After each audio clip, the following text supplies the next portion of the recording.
Hi, Kathryn here from Circle Art Designs. Today we will be working on the Earthen Crescent Moon Necklace.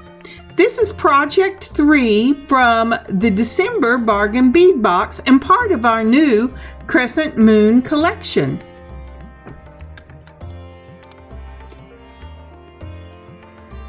This is a beautiful necklace that's very simple to put together, but stunning in the results. So let's get started. We're going to start with the 16 by 12 millimeter red jasper barrel beads. I just love the color of these barrel beads. They really have an earthen tone to them. But you know, if you don't have these barrel beads, any barrel bead this size will work. This will be the center point in your pendant.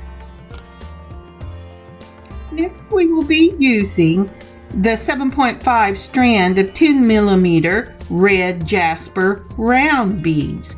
These 10 millimeters just give a wonderful weight for either side of that barrel bead.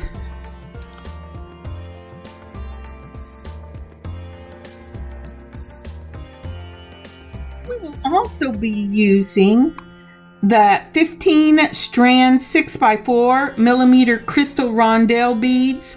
The ones in the Bargain Bead Box are called Matte Magma, I believe.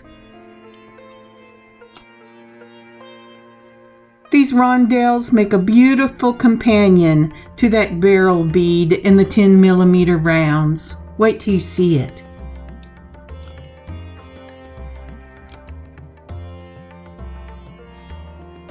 We will also need some memory wire. We're not going to need very much, just a portion of a loop. And depending on what findings and you're using, you can use either the gold or the silver. I'm going with the gold. And between the beads, I'm going to be using some gold 4 millimeter daisy spacers. These are from my own stash, along with the memory wire. These are some of the first spacers I ever used when I was making jewelry. They are so versatile, and I just love the way they look in between the beads, and really they stay my favorite spacers.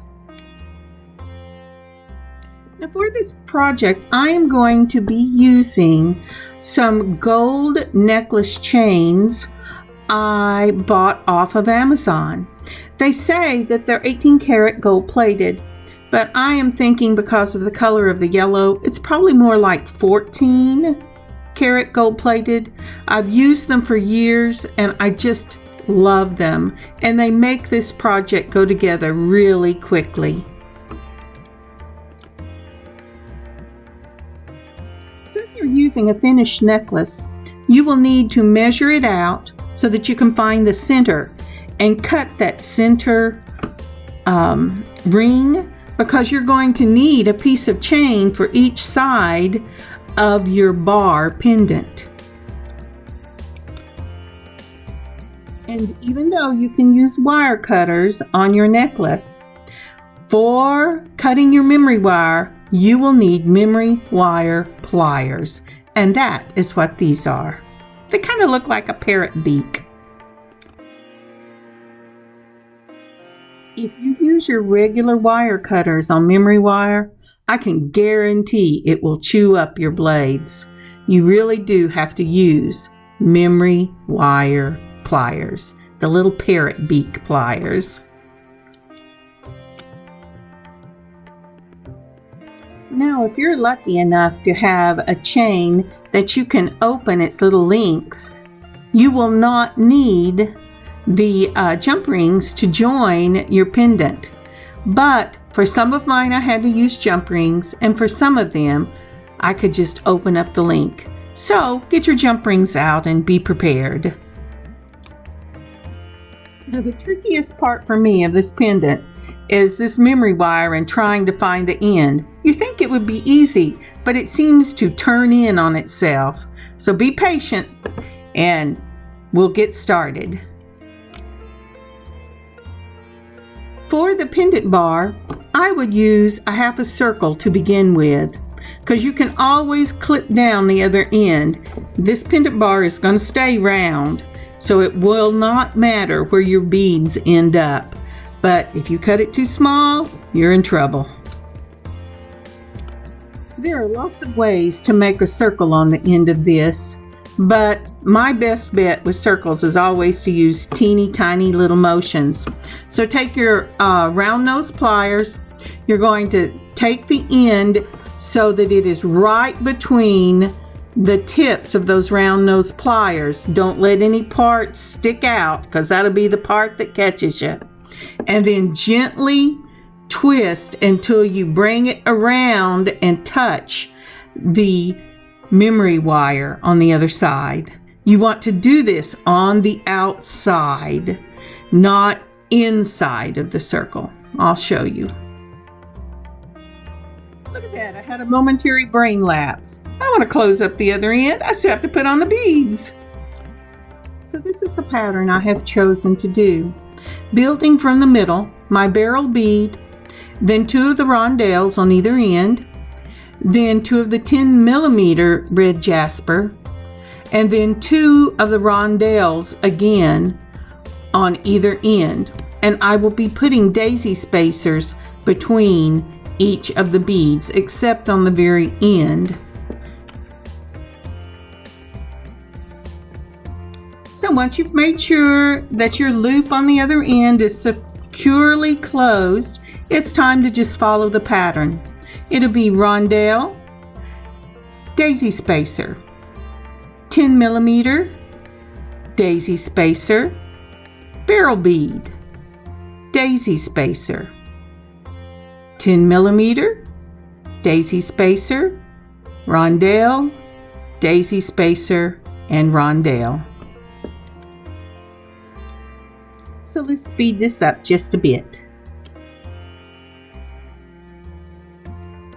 You know, when I saw that barrel bead with the double color on it, that uneven color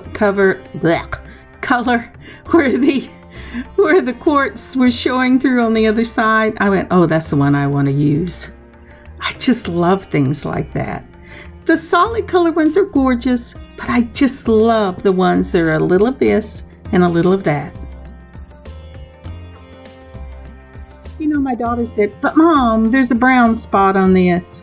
And I said, you know, it's the inconsistency in the bead that makes it beautiful. I wish that more people saw the world like that, don't you? Now, measuring across my pointer finger to the wire just sticking up above my pointer and the bead touching at the bottom of my pointer across, I'm going to take the memory wire plier cutters and I'm going to cut the end so I have just enough to turn down for my loop. And using my round nose pliers, I'm going to do the same thing on this side as I did on the other. When you are making this loop on this side, you want to make sure that you turn that loop all the way down till it touches your daisy, even if you go a little past round, because you want this to be tight in there and not wiggle around.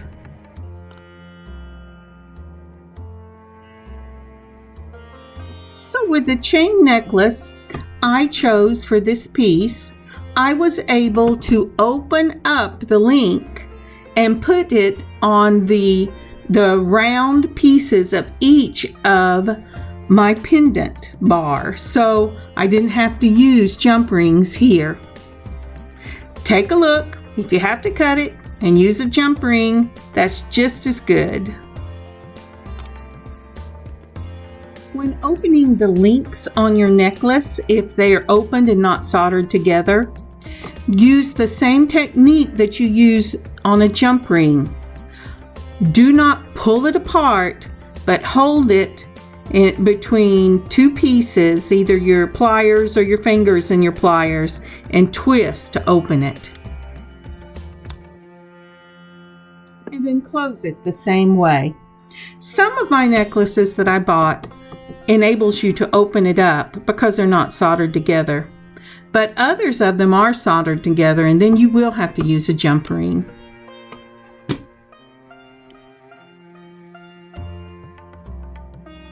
Thank you so much for sticking with me through this little tutorial. If you haven't yet, would you please like and leave a comment on this video? It really does help me. I'm still trying to figure out how the algorithm works for YouTube. Sometimes it's good, sometimes it's bad. So I would really appreciate the help. And if you shared it and subscribed, that would be even more help. Thank you. And so now I'm doing the same thing on the other side. I really love this crescent moon shape to this bead bar. I think it makes the necklace hang beautifully. It has just a real pretty finish to it. I hope you like it too.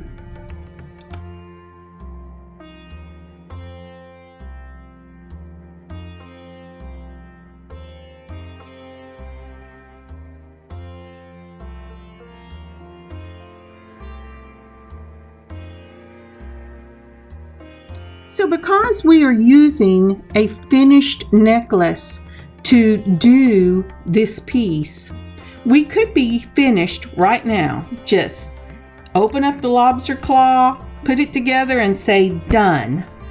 But because I like a slightly larger lobster claw, I'm going to take this small lobster claw off and replace it with a slightly larger one that makes it easier to grasp and get on and off. If truth be told, I really like magnetic clasps best, but that's not always feasible, especially when you're using heavier beads. Well, I got so excited about almost being finished, I didn't watch where my fingers were. This is a very straightforward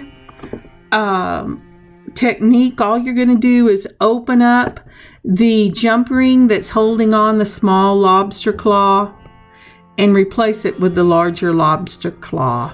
And then you can be finished unless you want to put a larger jump ring on the other side.